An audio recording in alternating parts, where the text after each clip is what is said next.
The holidays are expensive. You're paying for gifts, travel, decorations, food, and before you know it, you've blown way past what you were planning to spend. Don't start the new year off with bad money vibes. Download Rocket Money to stay on top of your finances. The app pulls your income, expenses, and upcoming charges into one place, so you can get the clearest picture of your money. It shows how much to set aside for bills and how much is safe to spend for the month, so you can spend with confidence.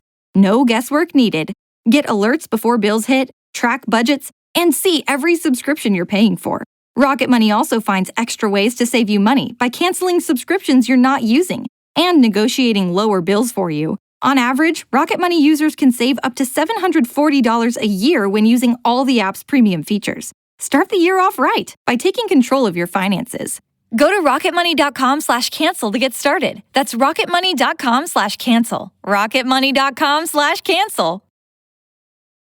Yeah, what do you want? On the Epstein files, you talked about Democrats who were in there. Elon Musk was also in there, and so was your Commerce Secretary Howard Lutnick and correspondence that he had with him. Did you read those new files that were published by the Department of Justice? I have a lot of things I'm doing, a lot of things I'm doing. I don't know. You mentioned two names. I'm sure they're fine. The man who knows more than the experts about every subject under the sun doesn't know about this. I think they call it scamnesia. It's a very serious condition, and we still don't know the names of most of the prominent men named in the files, but they did manage to release the names of a whole bunch of the victims, along with addresses, even nude photos. But Donald Trump, quite frankly, he is tired of hearing about these Epstein files.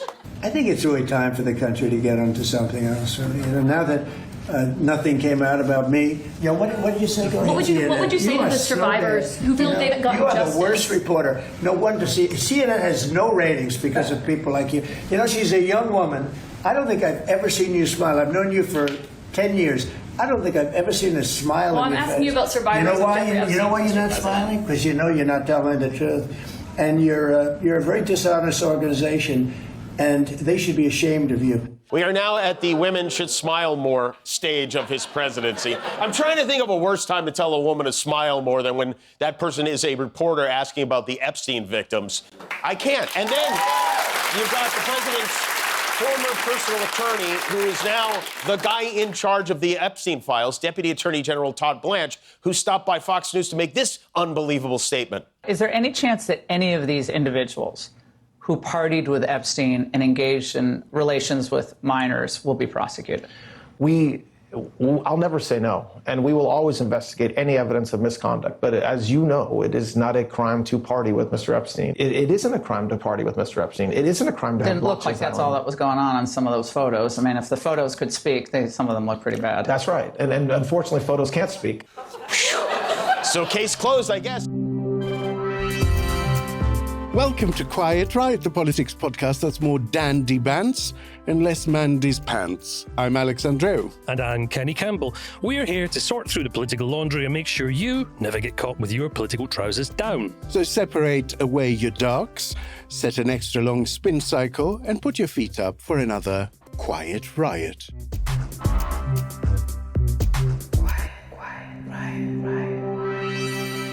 Hello and welcome to Quiet Riot. I'm Alex, your resident Che Guevara in a tiara. And I'm Kenny, your resident Ho Chi Minh in a burning bin. There's no Naomi, our resident Indira Gandhi with a triple brandy, but rest assured that she'll be back next week because we're missing her already. This week, we're looking at the consequences of the latest Epstein releases, how could we not, and shining a light on what it tells us about the power networks with tentacles reaching from tech giants to Brexit and far-right parties throughout Europe. And with the government about to overhaul the system for children with special educational needs and disabilities, we ask why 130 high-profile charities felt they needed to write to the Education Secretary setting out their red lines. To help us navigate these somewhat choppy waters, we are joined once again by planet-brained author, Britain's most popular Substacker, and senior fellow at the Institute for Government, Sam Freedman. Sam, welcome back. Hello, lovely to be with you again. It always makes me smile that you're Britain's most popular Substacker. Well, it's a title, I guess, of a sort. I consider it a personal slight to Matt Goodwin. That's why it makes me so happy. The only thing I care about is staying ahead of him. Anyone else can go past me, but I just have to keep ahead of him. Sam, Trilateral talks resumed this week between Ukraine, Russia, and the US in Abu Dhabi. You've just interviewed the former chief of MI6 on your Substack, Vanities, which is quite a coup. What does he think are the chances of progress? I mean, his view, he said, obviously he's stopped being the chief of MI6 in September, so he's no longer seeing all the intelligence he did up to that point. But he said that he hasn't seen any reason to believe that Putin is serious about a peace deal, that from everything he's seen, Putin's goal here is just to drag things out as long as possible. And he believes still, partly because he's not getting a true picture from his own people, that he can win or at least make significantly more progress and grind the Ukrainians down into a position where he will get a much better deal than is on offer even from President Trump at the moment. Part of it is what Brian Klaus calls the dictator's dilemma, that when you surround yourself with people who know displeasing you can be a big problem in terms of the future prospects. Basically, you get quite a distorted view of reality, and that affects your decision-making. Exactly. I mean, this was, I think, one of the most interesting bits of the interview, was just explaining how that process works and the fact that in many ways, MI6 and the CIA are getting more accurate information about what's going on in Russia than Putin is, because they have some pretty good assets on the inside, and Putin is being told what he wants to hear because they're scared of him. So it's not that he has no concept of what's happening. He's clearly aware that things haven't progressed quite how he would have wanted them to, but he isn't being given a full picture on quite how bad the Russian economy is, quite how bad the losses on the front line the Russians are facing are. Wow. And you can see that because he keeps saying, we're going to take X town, we're going to take X city by such and such a date, and then it doesn't happen because he's being told it will happen. Sam, I've got to ask you, I mean, the former head of MI6, did you get a chance to ask him if he's a fan of slow horses? I felt a bit slightly intimidated, so I didn't ask any Bond questions, any slow horses questions. Are you a fan of slow horses? I've read some of the books. I haven't seen the TV series yet, but... you were in for a treat. It's easily bingeable. 6 episodes a series. Just do it. Quiet, riot. Like the Eye of Sauron, Peter Mandelson relied on a ring for his power, albeit a ring of people. And while that ring was powerful and unimaginably valuable, one wouldn't describe those involved as being golden. When the ring was destroyed, Mandelson's power was eventually destroyed with it. Now, like Sauron, Mandelson is a powerless shadow, shunned by those whose favour he sought and mocked by those he would have considered little people. It will be a delicious irony if he eventually swaps that precious ring of power for the cold, heavy-duty steel of police handcuffs. Mr. Speaker, let me start where I must, with the victims of Epstein, and all of our thoughts are with them. Can I also say our thoughts are with all those who lost jobs, savings and livelihoods in the aftermath of the 2008 financial crash. To learn that there was a cabinet minister leaking sensitive information at the height of the response to the 2008 crash is beyond infuriating. And I'm as angry as the public and any member of this House. Mandelson betrayed our country, our Parliament, and my party. Mr. Speaker, he lied repeatedly to my team when asked about his relationship with Epstein before and during his tenure as ambassador. I regret appointing him. If I knew then what I know now, he would never have been anywhere near government. And that is why, Mr. Speaker, yesterday, the Cabinet Secretary, with my support, took the decision to refer material to the police. And there is now a criminal investigation. I've instructed my team to draft legislation to strip Mandelson of his title and wider legislation to remove disgraced peers. And this morning, I've agreed with His Majesty the King that Mandelson should be removed from the list of Privy Councillors on grounds that he's brought the reputation of the Privy Council into disrepute. But Mandelson, even though he stands accused of selling out his country for a few coins and an e-trembler with his ego, you see, he's not the problem. He's a symptom. A cancer that was banished not once, not twice, but thrice from the highest levels of power because he moved in circles that saw him for what he was. A useful, talented, egotistical fool, a bridge between our democratic system and dark powers who wanted and continue to want it all. So, while we celebrate the third and final setting of the sun on his career, we would do well not to cheer too loudly nor too long, because although Mandelson's demise is a remarkable page in our political history, there are many other stories that we clearly don't know. There are other networks funneling money, buying influence, their tentacles probing wherever there is the opportunity to grab a little more power. People like Mandelson are the suckers on those tentacles. Even Mandelson must now realise what a sucker he's been. Alex, first, the standard reminder that being in the Epstein files doesn't mean you've done a bad thing. Doesn't mean you've done a good thing either, does it? No, but it almost certainly means you've done a thing of some sort. Oh, I have to say, after that opener, I'm tempted to just pronounce everything like Baradur. Baradur? Mordor. I'm more likely to go by precious. Smeagol. Anyway, the rich and powerful have always tended to want to be more rich and more powerful, and they've always had the resources to attract people like Mandelson. I mean, Alex, is there actually anything new under Mandy's setting sun? Yes, I mean, it's been very, very well covered, but there is a very credible allegation that he leaked information that was secret, commercially sensitive, that would allow someone to make a killing in the market, should they choose to, about the bailouts around the sort of 2008, 2009 time, the fact that, you know, the British government was trying to bail out Royal Bank of Scotland, and then that the European establishment was planning to bail out the euro. So all of that is very important and could very credibly be a criminal offence. And as a matter of fact, is being investigated now, we are told, as a potential criminal offence by the police. Was any of this surprising? I'm not sure.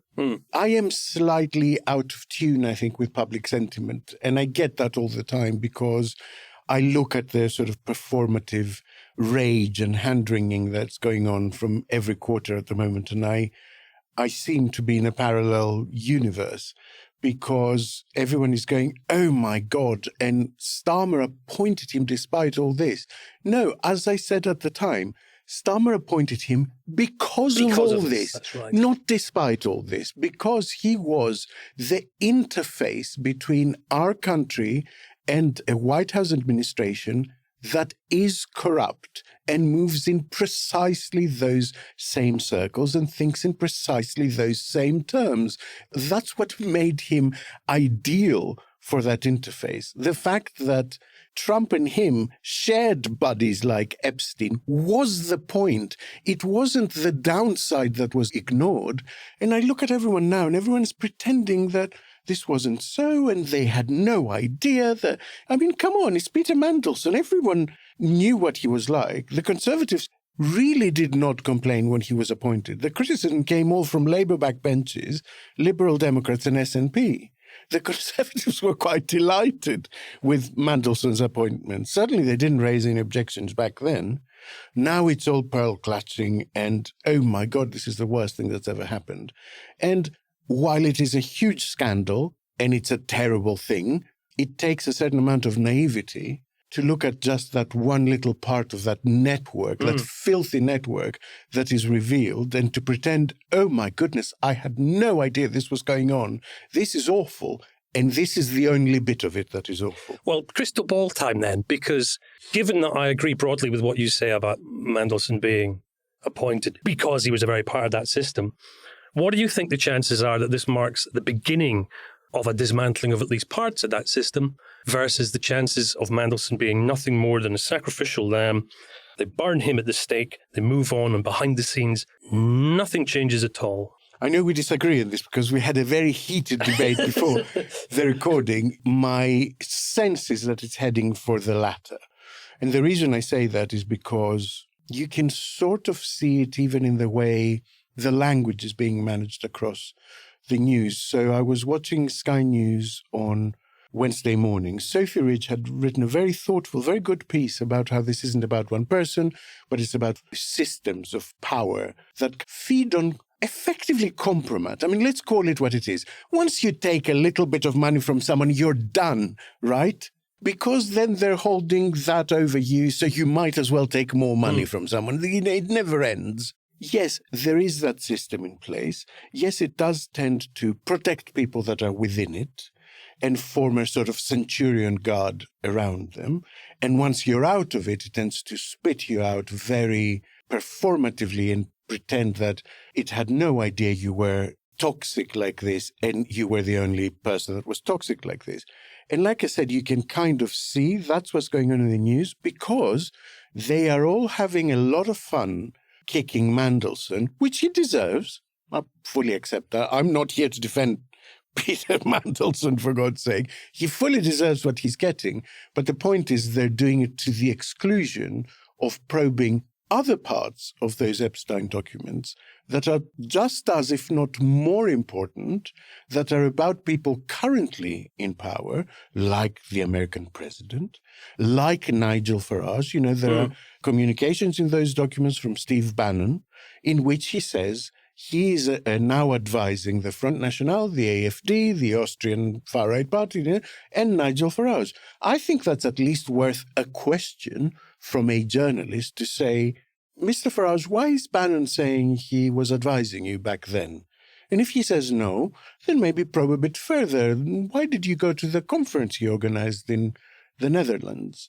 There are questions there to be asked, but no one is asking them because Nigel Farage is in the process of being inflated and Peter Mandelson's balloon has popped. So they're having a great time kicking someone that is now outside that ring of protection while not going anywhere near anyone who is still powerful and rich and could sue them and is influential. And that, I think, does not point in an encouraging direction. But you think this is simply the beginning of something that will turn into a much bigger story? No, not necessarily. But what I do know is that with stories of this magnitude, you always need a place to start.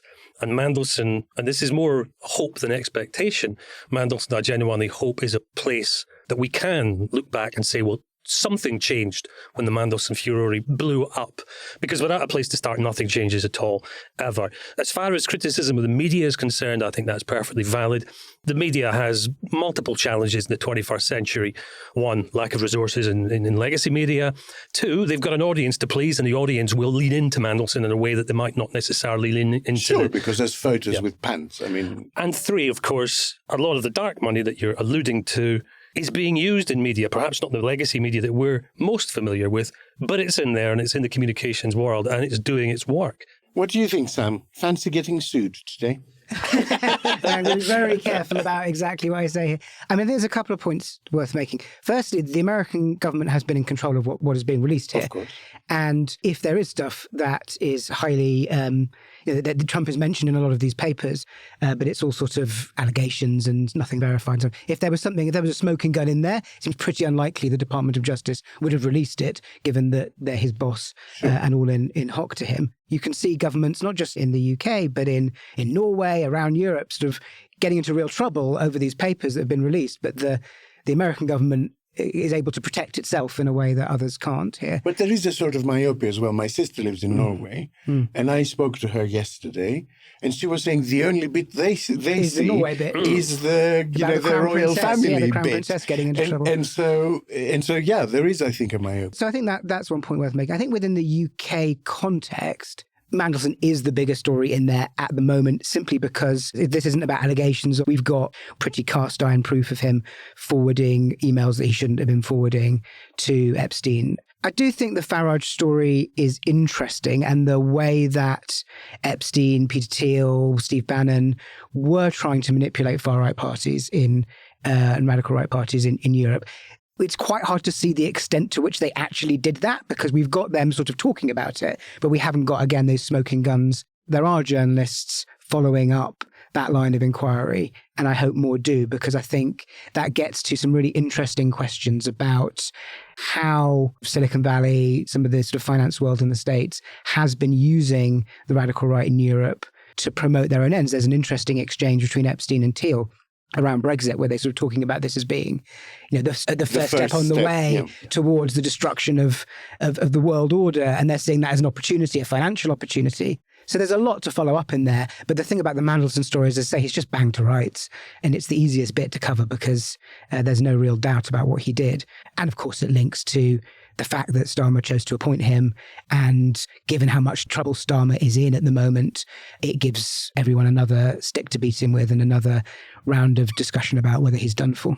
So on the 3rd of November, when we discovered more information about Mandelson's relationship with Epstein, we asked for Chris Wormald, the Cabinet Secretary, and Oliver Robbins, the Permanent Undersecretary at the FCDO, to come before the committee to give evidence. Because we were concerned as to how this had happened, that there was clearly so much background information about Peter Mandelson that was out there but didn't seem to have been considered properly before a decision was made. A decision was made in the haste of Donald Trump's election, and there was not enough time spent on it.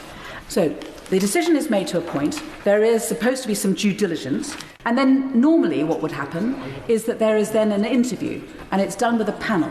And so questions that would have arisen during due diligence would be put to the candidate during that interview. And that didn't happen in this case because it was a political appointment. So we have due diligence, fast stream looking at the internet, nothing being put to Peter Mandelson, and then the decision is announced, and the decision is announced in the middle of December, as we've heard, and then the question is, they want to do it really quickly because they want him, presumably, to be in the swearing in of the president. The next stage has to be vetting, and that is done by the Foreign Office. And then the question is, what does vetting mean? Is question 269, where I said, the foundation of it seems to be that they fill in a form, you have to take in good faith that they're filling it in correctly, and then you check what it is that they've said, if they have admitted anything, so no one is looking outside what is on the form. And Sir Oliver Robbins said, that is broadly correct, yes. So that is vetting. This seems to have captured focus, in part because it plays into longer strategies of dislodging Starmer from the top of the Labour Party, also within rivals in the Labour Party, who we know are gunning for Starmer, and within big parts of the media, who we know are gunning for Starmer.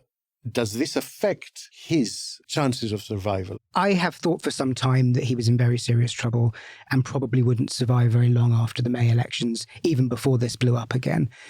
The reaction from Labour MPs has been very bad for Number 10. Some of them have been speaking out in the debate that's been happening this afternoon. It feels like this has sped up something that was probably going to happen anyway. I think the question is, does it happen very fast? Are we talking about something in the next week? A delegation of the cabinet going to Starmer and saying time's up? Does it happen after Gorton and Denton, the by-election? Does it happen after the locals? Does it drag on for a few months after that?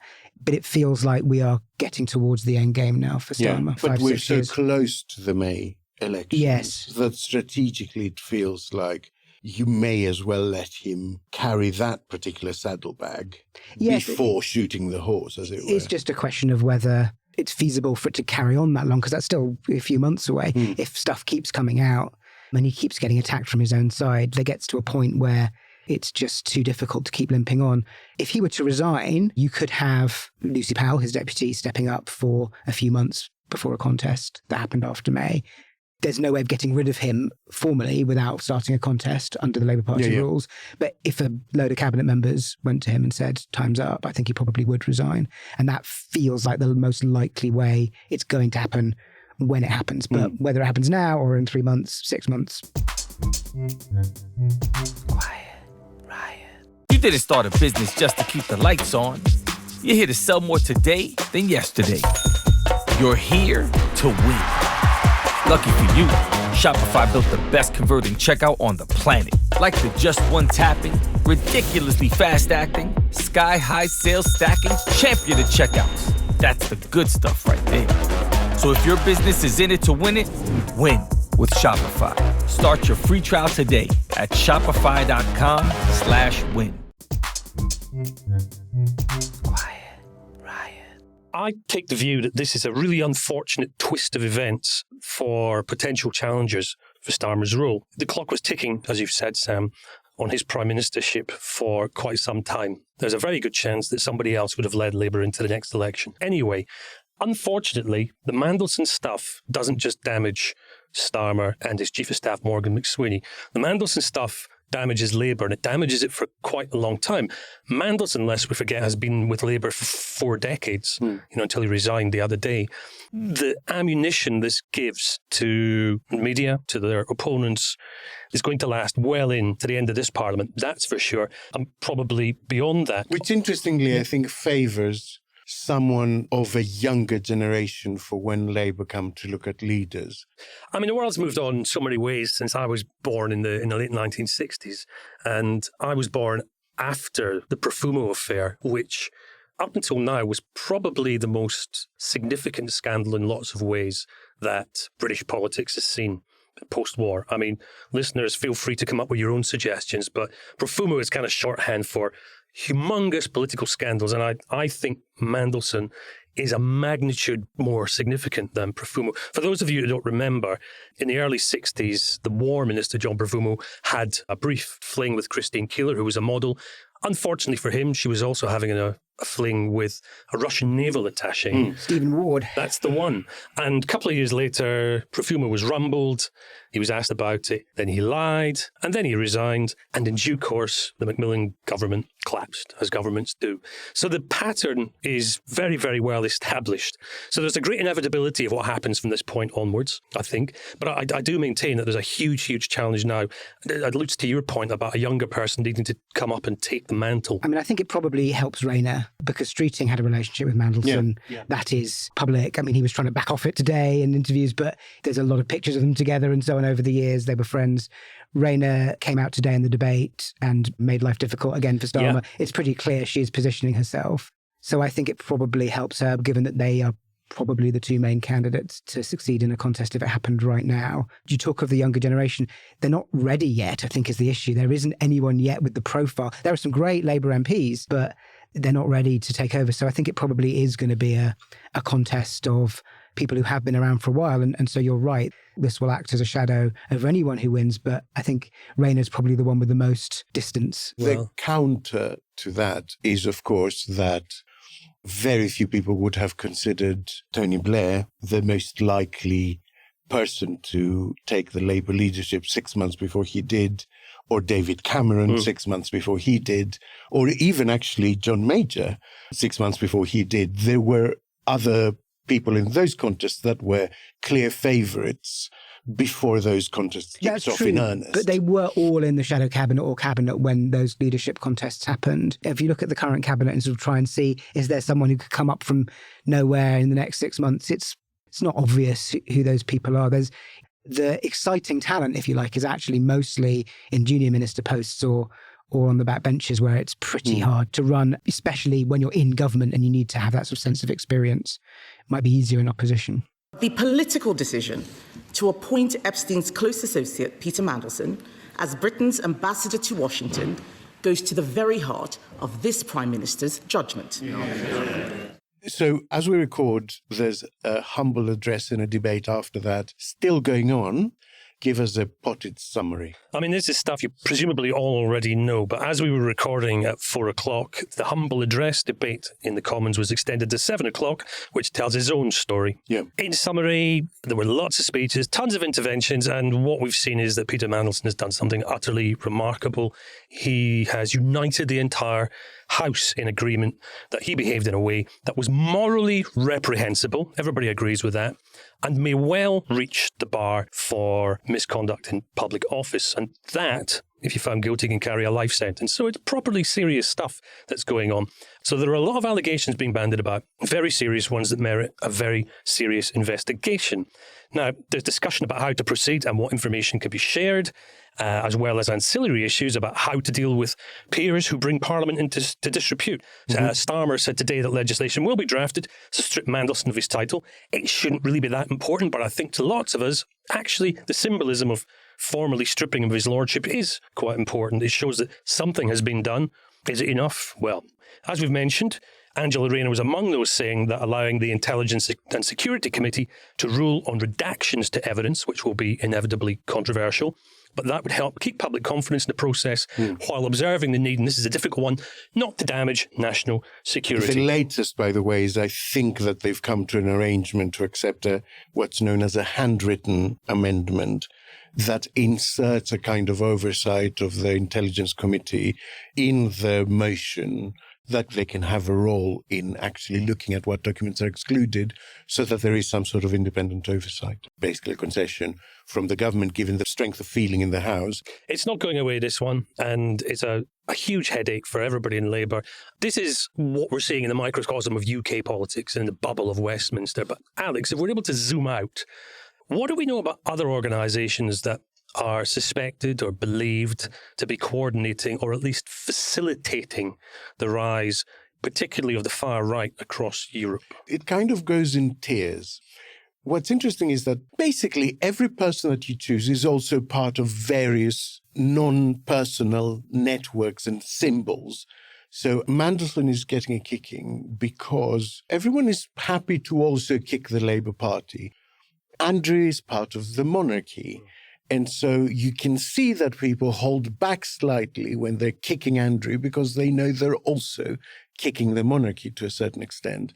But then when it comes to other organizations, there's a lot of tech giants, titans of that industry that seem to be involved. They, of course, deny the allegations, but I don't see any particular appetite for kicking people who have the resources to sue the fuck out of you and are known for being quite litigious. Some really quite extraordinary allegations about Trump. And I take fully on board what you say, Sam. These are allegations. But that's how investigations always start, isn't it? And these are allegations from multiple people that describe very similar things. Parties going on at Mar-a-Lago in which 13 and 14-year-old girls were auctioned off. And there are even some allegations that some girls disappeared from those parties, never to be seen again. I would have thought that the gravity of the allegations should act as a counterbalance to the source, maybe unconfirmed, as you say. If I walked into the police station and said that I think someone got murdered at a party last night, I would expect that to be investigated. Not someone to say, well, there's just one person saying it, because the allegation is so serious. I think you've got, what it shows is there's a real structural difference still between governments in Europe and in America. Like in this country, you have a parliament that still is interested in holding up standards to some degree, even if it's a little bit performative. Yeah. In the debate that's happening this afternoon, you have a media who will go after the government pretty strongly, particularly a Labour government, but they also went after the Conservatives as well when they weakened. In the States, you have an administration who have a pretty supine Congress, where the media is increasingly controlled by their friends, where the government has no interest in standards whatsoever and happily produces a scandal every day to the point where everyone's got bored of it and doesn't. Actually, maybe that's the point. There's so many things happening that you forget about the last one. In a way, Starmer has presented himself as being a sensible grown-up who was going to be much cleaner than Boris Johnson and so on. That's one of the reasons why this is, he's getting such a kicking now, whereas Trump never really pretended to be anything other than he was. That's true. So, and he was elected on that basis. So I think there are some quite big structural differences. Although to see in that debate some of the Conservative MPs react to the Labour government saying that these things should be released but subject to anything that contains security concerns, the way they are reacting, I would suggest to them they go back to 2022 and see what they were saying in the debate about releasing the security briefing on Yevgeny Lebedev being elevated to the Lords, which was released almost entirely blacked out, apart from a paragraph on the first and the last page. And all of them thought that was perfectly reasonable at the time. So if you follow politics for long enough, it's difficult not to react a little bit to the hypocrisy. It's easy to fall into the trap of looking at some of the more heinous allegations that have been laid against Trump. If we look at the system in America and we actually look at the system globally, the fact of the matter is that choosing to ignore people who make these particularly heinous allegations shouldn't be a surprise, because this is a system that doesn't believe women when they stand up. It doesn't have to be a huge allegation about capital offences. Scores and scores and scores of women saying, bad stuff has happened, will you believe us? Pushed to one side. So, it's not even as hiding in plain sight. We saw two people behind the scenes. It's very interesting, I find it, when news channels choose to do that. So the BBC political correspondent that's looking through this stuff, and also the Sky News political correspondent that's looking through this stuff, they both had little behind-the-scenes interviews that, look, it's a hundreds of thousands of documents and we're looking through them. And the documents are searchable. And both of them were searching for the word Mandelson. Because once this is a big story, you want the next bit of it and the next bit of it and the next bit of it. But there are other names that may be worth searching. It is a very clunky system, apparently, those that have tried to search through it. It's not like going on Google and saying, give me the juicy stuff. It really isn't. And that's no accident. You know, and a lot of it is so context-free as well. Like, you don't know where it is, when it is. And everything's made harder by the fact Epstein was clearly a fantasist, so he made stuff up all the time. Yeah. You've got a call to action for us, Kenny? Yeah, I do. In all the Epstein noise, it's incredibly easy to forget that the victims aren't politicians and the victims aren't socialites. The victims are the kids who were central to Epstein and his operations. In this country, it's estimated that 500,000 children are sexually abused every year in England and Wales alone. But there's only one dedicated national support service for adult survivors of all forms of childhood abuse. It's called NAPAC, the National Association for People Abused in Childhood, and its mission is to provide specialist, confidential support that empower survivors to heal and to thrive. Now, I checked them out, and their income has more than halved in the last couple of years. There's just 12 trustees and 9 volunteers to keep things running. This organisation hears from about 10,000 victims every year. They listen, they support, they offer guidance to these 10,000 people whose childhood experiences have left them broken in whatever way. If you'd like to know more about NAPAC or support their work, and goodness knows they need it, you'll find them at napac.org.uk. That's napac.org.uk. There's also a free confidential support line at that address, and of course we'll leave a link in the show notes. Quiet riot. Quiet riot. And now, to lift the tone a tad. Really? Oh, please. I don't know. Sure? I hope you can lift the tone. Are you sure? It's time to string the banjos up, don our dungarees. It's time for Wokeydokey. Wokeydokey.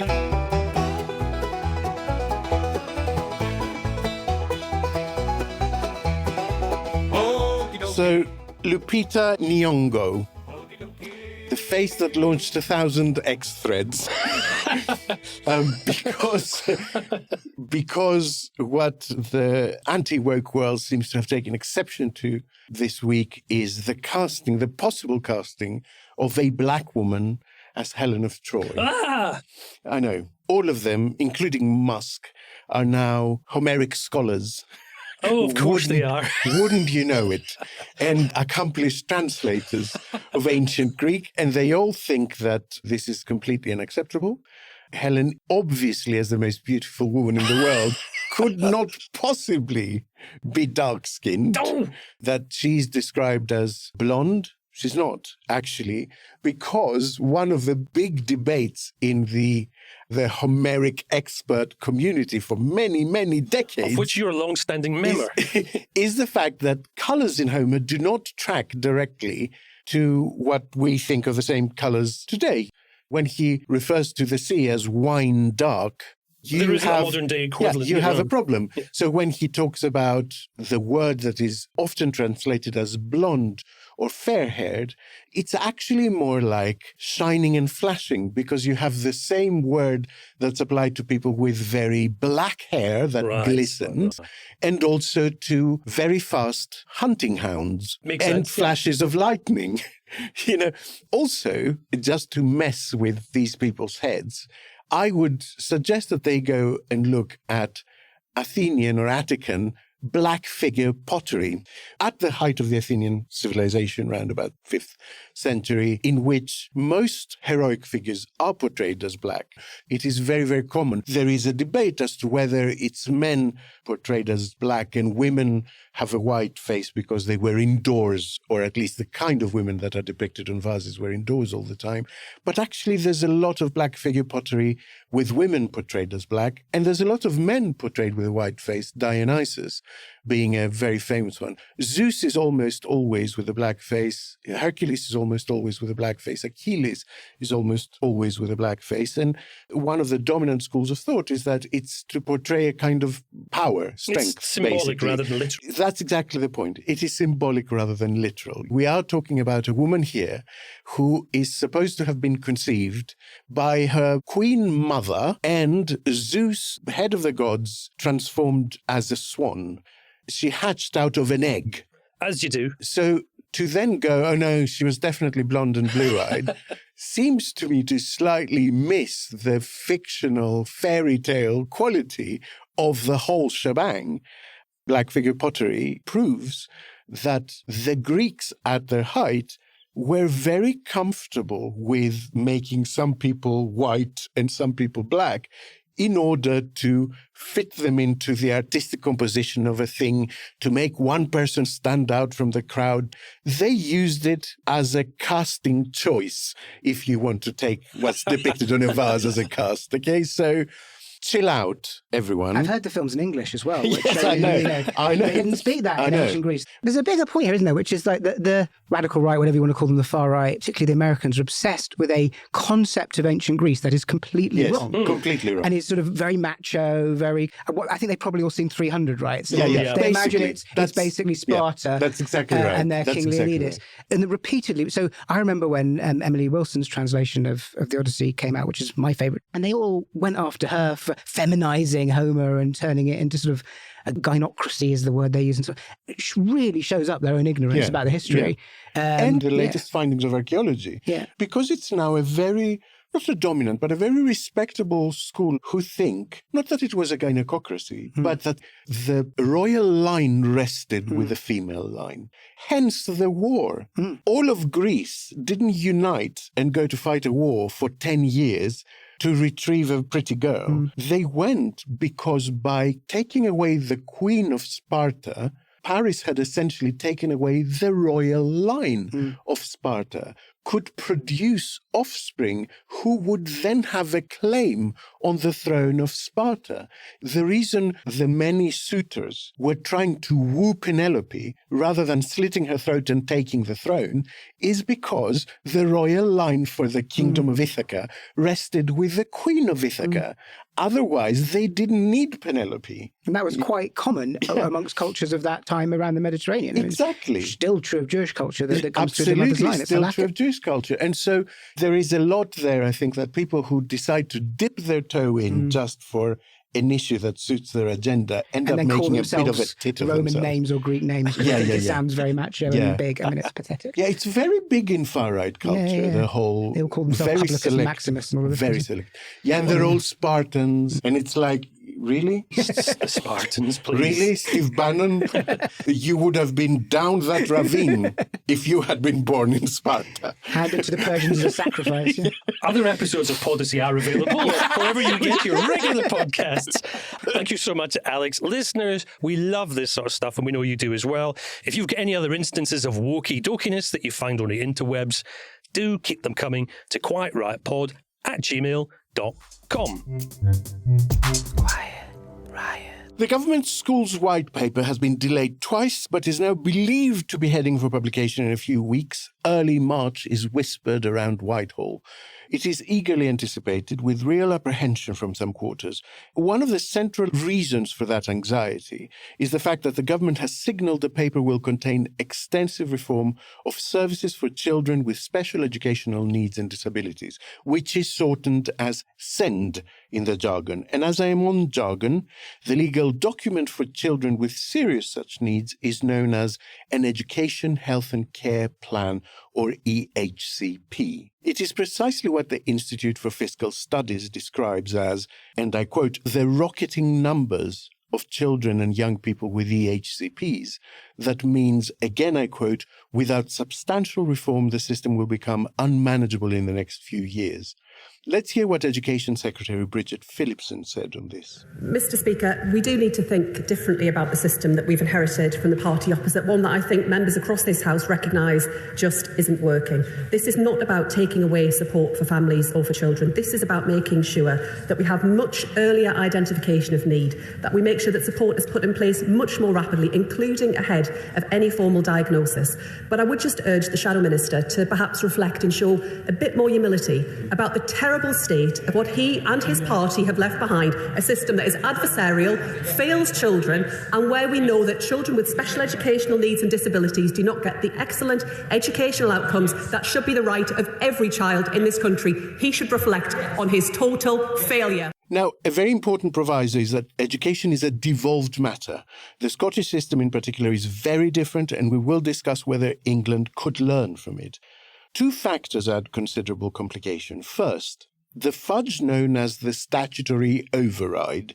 It allows councils and local authorities to keep special needs overspend out of their balance sheets, effectively just lock it in a cupboard, to such an extent that its March 2026 deadline had to be extended to 2028 after estimates showed up to a dozen county councils would be declared insolvent overnight if this thing was added to their balance sheet, with another 6 following within a year.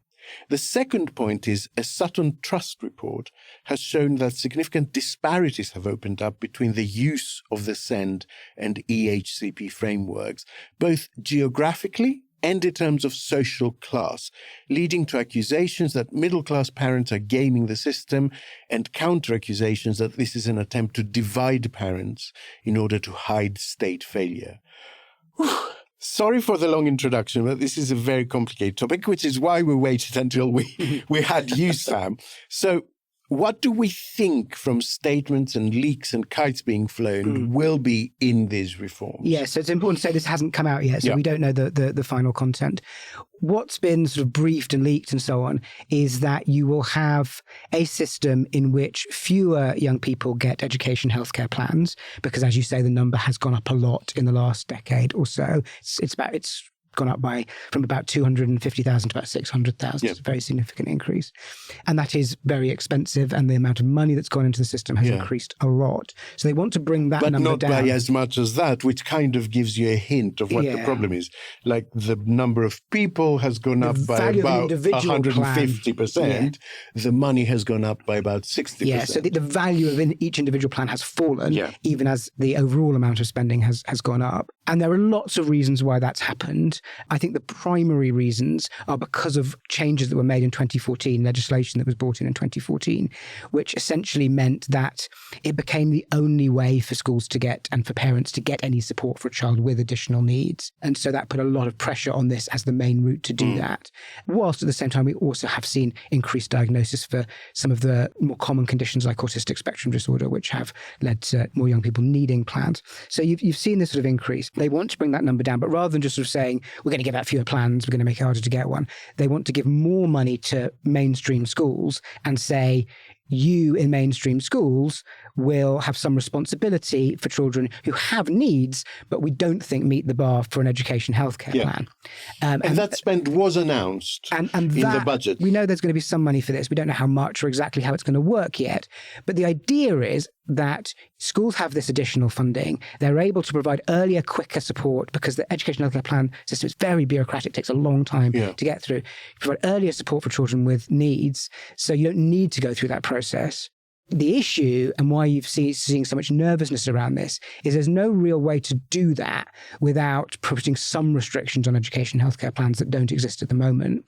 And parents who have one for their child or who think they should get one for their child are understandably nervous that an alternative system would give them as strong a safeguard that their child will get the support that they need. So there's a large amount of trust the government plans require of parents that isn't really there for a lot of them at the moment because they've had so many difficulties with the current system. There's also, it's a sort of unfortunate paradox here because it's not really working well for anybody. It's a horrible process to go through as a parent. But once you've gone through it and you've secured this legal right, the idea that someone would take that away from you is very difficult to cope with. Because you fought very hard. Because you fought very hard for it. Yet a system in which you wouldn't have had to fight so hard in the first place is what the government want. But it's hard for parents to believe that that will really be true when they've had such an adversarial, miserable process to get their plan in the first place. The system on paper that the government want, as far as these reports that we're seeing suggest, looks to me like it would be a better system. But it's that trust that it would be real and that children really would get the support they need. Without having lots of legal rights. And they're not doing it to cut costs, basically. And they're not just doing it to cut costs. That's why this is going to be so contentious. Yeah. Quiet riot. Quiet riot. I mean, I don't know that anyone official or quasi-official has directly accused middle-class parents of gaming the system. What we're seeing is that the system is only navigable by people who have certain resources. Yeah, I mean, I think there's a couple of things worth saying on that. Firstly, actually, most plans are applied for by the school, not by the parents. And those plans tend to be mostly, not exclusively, for children from poorer backgrounds. So if you look at, say, white boys on free school meals, about 15% of them are now on an education healthcare plan. Really high numbers. And that's mostly schools doing the applications. Where parents do the application and it gets rejected initially, there's an appeals process you can go through. And having means and resources is going to make going through that appeals process a lot easier. If you've got the education and the qualifications and the time and the resources to navigate it, if you can pay a lawyer to help you navigate it, that's clearly going to make that appeals process easier. And that's another area where the Sutton Trust found a significant disparity. Yes. Like they found roughly 50% more appeals by middle-class, affluent. Nearly every appeal is successful at the moment. Like 99, literally 90, I'm not making that up, 99% of appeals are successful because the way the legislation is written at the moment, as long as you've got a reasonable case that a child has needs, makes it very difficult for a local authority to deny it. And I think that again is sort of part of this worry that if you change the rules to make it easier for a local authority to say no, because you have stricter criteria, and then you're reliant on schools to provide support, how challenging will that be? But the gulf in itself, that disparity, is a fact. Yes. And so without pointing fingers, it points to a system that isn't working because the Sutton Trust points out that not only are the rates higher for families who are better able to represent their children effectively, who can use time and resources to do that, but also that poorer kids have higher legitimate SEND needs. So not only are middle-class parents more successful in securing these plans for their kids, poorer families tend to need these plans more. Yes, they do. And they are more likely to have one. It's just is the balance right, I guess. Yeah. And where you're relying on parents to go through an appeal system, undeniably, it skews towards parents who have the resources to go through that appeal system. So I think, again, on paper, pretty much everyone would agree that this current system that we have doesn't work very well. But a lot of parents groups, disability charities would say what you need to do is put more money into early intervention, but not touch the current system.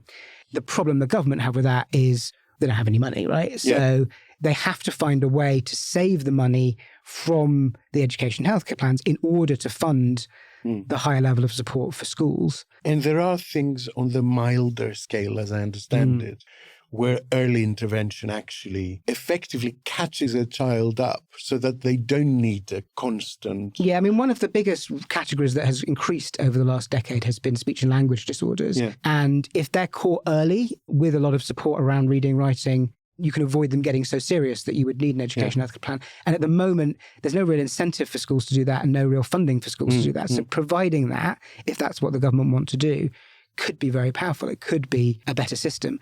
But getting from where we are to that system is very difficult. Another thing we hear quite consistently, and I think it is in the works, that the government will take back a sort of centralized control of the allocation of these resources and also the administration of the system, because they don't want to create a postcode lottery or the equivalent. They've tried to encourage councils to shift their spending, as you said, to mainstream school provision, train more teachers to provide SEND basically for children with lower levels of needs, and also hire specialist staff. But more and more councils are opting for placing children in private schools where the placements cost on average almost 3 times as much. So why is that happening? There has been a big increase in the number of young people going to special schools. we don't have enough state special school places. So we've seen a big increase in the numbers going to private special schools.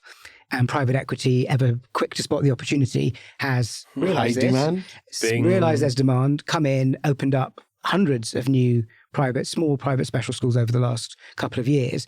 The average fee is £63,000 a year. That's the average fee for these independent special schools. Yeah. The average maintained school fee is about £22,000. Yeah. So they're much more expensive. We're spending about £2 billion a year now on independent special schools. And so one of the things I'm pretty sure the government is going to want to do is reduce that bill, reduce the numbers going there. The way you do that is by having more young people in mainstream schools. The challenge around that is there's not much incentive for mainstream schools to take these young people, and not much incentive for parents to want their children to go there. Yeah, because every parent will want the kids to go to the 65 grand place rather than the 22 grand place. And mainstream schools haven't been given much of an incentive to be inclusive over the last 10, 15 years. They are measured on the academic attainment they get. They're measured on how well they're doing in exams. And there's a question mark here for the government. If you want more young people to go to mainstream schools, it's not just about the facilities and the equipment. It's also about what are you saying to mainstream schools to encourage them to actually include these pupils? And are you going to continue to punish them, essentially, if these kids get bad results, which, given their conditions, they probably will. So there's a lot of really tricky policy questions wrapped up in here that the white paper is going to have to try and deal with. And I don't envy the people having to write it. It's not going to go well. I mean, it's a fool's game predicting this stuff. But I think I can say with some confidence that the government is going to get a lot of stuff wrong, because governments always do. And this is hard stuff. And that the stuff it gets right, it's going to get a kicking for anyway, because also that's what and of course, if you're going to do happen, and will be communicated in the worst possible way. And if you're going to do really difficult long-term policy work like this, you really don't want to be doing it from 16% in the polls when your Prime Minister looks like he's about to resign. Yeah. It's politically, obviously, a really hard time to do this. Had the welfare rebellion last year. Yeah. On the other hand, it's a really broken system. If this government doesn't do it and we're hanging on till 2030, and then God knows what government we get after that, I mean, this system is falling apart. Apparently, the deficit just sitting off the balance books of councils at the moment is £9 billion. Well, but by 2029, if it's just allowed to continue to grow, it'll be about £20 billion. I mean, and it sits off their balance sheet, but they still have to pay interest on it. So it's of course. It's just completely overwhelming local government financing. It's bad for parents because when they do get a plan, it's worth less than it used to be. It's bad for schools because they're dealing with a horrible administrative mess. Yeah. I think Bridget Phillipson has called it a lose-lose-lose system, which it is. Yeah. Absolutely is. But then trying to create a good system out of it is going to be a political nightmare. So, but if they don't do it, I certainly don't think Reform are going to do it, or whoever wins after that. They have to have a go, I think. But... No, they seem to think that none of these educational needs are real. That tends to be the thrust of their interventions on the topic. Yes. As far as I'm aware, their only education policy is still that we should teach people that the empire was good. So. Quiet riot. Let's have a little listen to Laura Trott. Is to say that academy schools should have every teacher having a proper official qualification. And at the moment, they don't have to do that. And the government's not suggesting anybody who's already a teacher, maybe they were somebody who was in the army or they came to teaching late, they're not suggesting that those people should lose their jobs. What they're saying is that new teachers being hired by academies should all have an official qualification. Surely that's what every parent would want. Well, most teachers do have qualifications. However, there are some subjects whereby, for example, in PE, I talk to academy leaders. They have brought in brilliant coaches from outside who've had fantastic success with sports teams. They've come in to teach PE. I don't think most people watching this programme would think that that is a big problem. Wouldn't they want teachers to have proper qualifications, though? Because being a sports coach, noble job, it's not the same as being a teacher, is it? It's not but they the same also as get training on the job school. as well. And we know that these teachers have been successful. And with so much of this bill, is what is the problem that they are trying to solve? Sam, another stand that I've seen from some respectable commentators in this space is that part of the Tory opposition to these reforms is an emotional attachment to academies. Are these reforms anti-academy? I don't think this... We don't know, again, exactly what's going to be in this white paper, but I mean, the special needs reforms aren't anti-academy. If anything, academy trusts will get more money as a result of the reforms because of the proposals that seem to be coming out. I think where the Conservatives are looking, and David Cameron did a an unusual kind of intervention this week on this subject, is the current bill that's already going through and is about to finish its path through Parliament does weaken academy powers a bit. It takes away, for instance, their right to set their own curriculum. It takes away their right to hire unqualified teachers. So there's a I don't think it makes a massive difference to anything, but there is a bit of a rollback against academy reforms. To be honest, I don't know how that is a controversial thing. I mean, it doesn't bother me. Teachers having qualifications. As someone... I still can't quite get used to that Let me tell you a story about this, because I was in the Department of Education when it was announced that academies would be able to hire unqualified teachers. And this was a policy I argued against when I was an advisor. And Dominic Cummings, who was my fellow advisor at the time, was very pro allowing this to happen. And Gove, who was Secretary of State, chose Cummings' position over mine.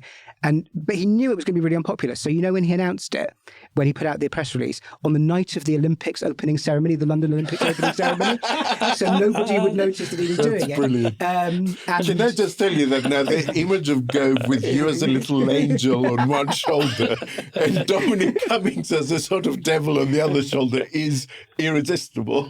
So I'm quite happy that Labour are changing that, because that was my position to start with. But no, I think the Tories have decided that this is the line, because they probably don't really disagree on the special needs stuff. So they've decided the academy's line is one they can attack on. I see.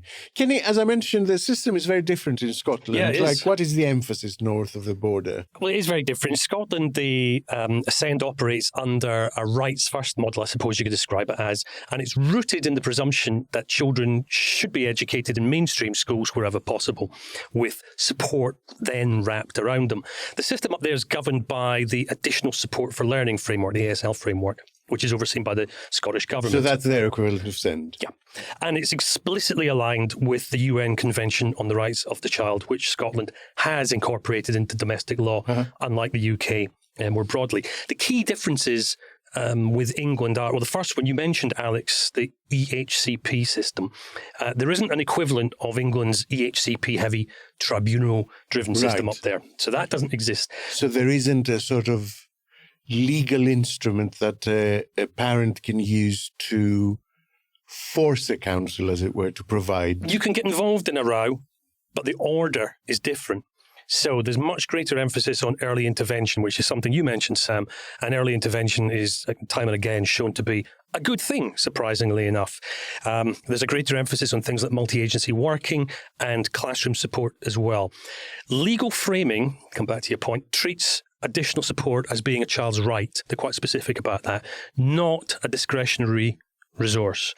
And there is less reliance on parents having to fight counsels through adversarial processes. It's not that they're not there, but there's a much smaller instance. So the philosophy is much closer to support first and then escalate later, rather than, withhold until you're legally forced. And inclusion in the mainstream system, basically. Wherever you can, as soon as you can. So considering all this sounds like things that one would naturally feel an affinity for, is there evidence that it works much better? Well, there is, but obviously it comes with caveats, and there are arguments on both sides. Independent, well, let me just go through one or two specifics where research has been done. There are lower rates of exclusion for disabled children in north of the border compared with England, so that's a win. There are higher mainstream placement rates for pupils who have got additional needs as well, which is a good thing. And parents, again, back to your point about rowing with councils, parents report less adversarial interaction with local authorities. Right. But there are still frustrations over funding and over consistency. Of course there are. Independent reviews have been done, and they find generally that the Scottish model is more coherent in principle, though it's weakened, like all models are, by underfunding and staff shortages, especially in rural areas up north. Crucially, however, Scotland has not attempted to solve cost pressures by rolling back legal rights. So the bottom line, I think, is that Scotland's system doesn't magically fix everything, of course not, but it does start from a fundamentally different moral position, and that is that disabled children belong in education by default, and it's the state that should adapt. England is kind of drifting in the opposite direction. One is treating inclusion very much as a duty, and the other, as we've heard today, really, is increasingly treating it as an expense. It's interesting. Sam, to round this off, perhaps the most damning indictment of the current system is that data, admittedly imperfect and sometimes contradictory, but it does not point to the attainment gap for children with SEND significantly narrowing. In some cases, it has widened alongside rising rates of exclusion. So coming back to this mass of charities writing to the government with "you must not," why is the conversation about this so defensive? Surely the one thing everyone can agree on is that the current system does not work on any level. For financial results-wise, nothing. Yeah, I mean, I think, as I said, most people would, well, pretty much everyone would agree the current system doesn't work. But these charities would say the answer to that is put more money into the system, put it into early intervention, but don't touch the legal rights. Yeah. The government's view would be you can't do that, that if you just put more money into the system we have, it will end up, you could just go on forever in that direction because all the incentives in the current system are for the most expensive options that don't necessarily help young people. It's quite hard to judge attainment for children with SEND, but it is certainly true that we have no evidence that the current system has had any positive impacts. Every education healthcare plan is bespoke. It's written differently. Local authorities do them very differently. We have very little sense of what works, what doesn't work. And I mean, I hate to be that guy, but for that much money... Yeah, we're spending £15 billion in a system. You need to be seeing we definitely results, need to have a better idea of what's happening. So, I mean, in an ideal world, you would get, when this white paper eventually comes out, you would get these charities sat down with the government and they would kind of thrash things out a bit and they would come to some kind of agreement. But I fear the politics of it are going to get uglier than that. Sam, call to action is usually for our guest in topic 2. So do you have a charity or organization that works in this area that you'd like to give a shout out to? Yes. So the most vulnerable group of all young people are looked after children, and many of them have special needs. There's a big overlap between those two groups. And there's an organisation run by a good friend of mine called Now Foster, which is trying to get more people who wouldn't normally consider going into fostering to be foster parents, because we have a big shortage of foster parents in this country. And that can help stop young people who are looked after having to go into residential homes where they tend to have very poor experiences, get very bad results at school, and so on. So I would encourage... The best form of early intervention. The best form of early intervention. So I would encourage your listeners to check out Now Foster, to have a look at what they do and how they support people get into fostering. Even if it's not something you've really thought about before, it's worth taking a look at their site and having a chat with them. Sounds very worthwhile. Thank you, sir. Quiet Riot. And now it's time for a little bit of good news. A little story that shows us the world is not as grubby and terrible a place. It's time for Grin and Share It. Good news is welcome to me. Bad news is hell come to me. Good news. I want good news. Okay, we've already heard about black people on Greek urns, which is appropriate as while Black History Month isn't until October in the UK, it's just kicked off in North America. Yeah. And that's a great excuse for a historical Grin and Share It. Okay. And so a shout out to Eddie Smith, who's a self-proclaimed woke content provider on Blue Sky, and one of his posts sent me down a rabbit hole on this particular topic. So, in the US in the late 1800s, black doctors were banned from staff roles, and black patients, well, they were routinely denied care altogether. And so, in 1891... They just weren't born of a white swan. No, they didn't come out of an egg. You're not getting treated here. So in 1891, Dr. Daniel Hale Williams and community leaders in Chicago did something which was genuinely revolutionary and not without a little bit of risk as well. They built Provident Hospital and Training School, which was the first black-owned and operated hospital in the United States. It was also the first interracial hospital, and it included a pioneering nursing school for black women. The spark for all of this was one Emma Reynolds. She was a young black woman barred from every nursing school in Chicago because of her race. Right. And her struggle pushed Williams to build an institution where talent, not skin colour, determined opportunity. Just 2 years after opening, Williams performed one of the earliest successful open-heart surgeries there, without, it must be said, blood transfusions, modern anaesthesia or x-rays, and he saved a man who'd been stabbed in the chest. Provident then set a national example for equitable medical training and opportunity when exclusion was absolutely the norm. Now, the hospital did go through some ups and downs, and after closing in the 1980s, it was reopened in 1993 as Provident Hospital of Cook County. and it continues to serve Chicago's South Side right up to today, providing community health services and medical education as part of the county health system. So, born out of adversity and racism, Provident Hospital stands as a monument to black self-determination in healthcare, and also to the power of people who give a damn. I mean, in that respect, it's a blooming lesson to us all. Thanks, Kenny. Listeners, as ever, we'll drop a link in the show notes so you can all just grin, but also share it. And that's another one in the can. Thank you again, Sam, for joining us. It's always a pleasure. Thank you very much. As ever, thank you to everyone who supports us with a few pounds over at ko-fi.com/Quiet Riot Pod. You help us keep this show free for everyone. And if you subscribe, you also get an invite to our exclusive online editorial meeting on the 17th of February, which is a chance to give us feedback and usually have a giggle as well. And Alex, there's some Podyssey news as well, is there not? Well, the second season kicked off last weekend with a sort of season 2, episode 0 type situation, a little How very bonus, Netflix. but also to do a little bit of housekeeping and explain to people, because there's going to be a live episode every other week now. So there's going to be an episode and then a chance for people to ask the experts about all the stuff that was explored in that episode.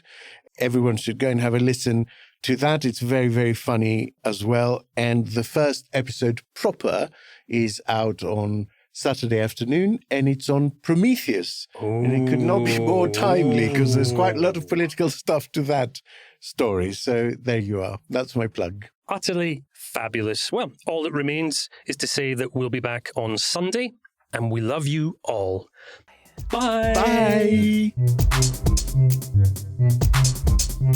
Quiet Riot is an audio production by Cooler Heads with Naomi Smith and Alex Andreou. Produced by Kenny Campbell.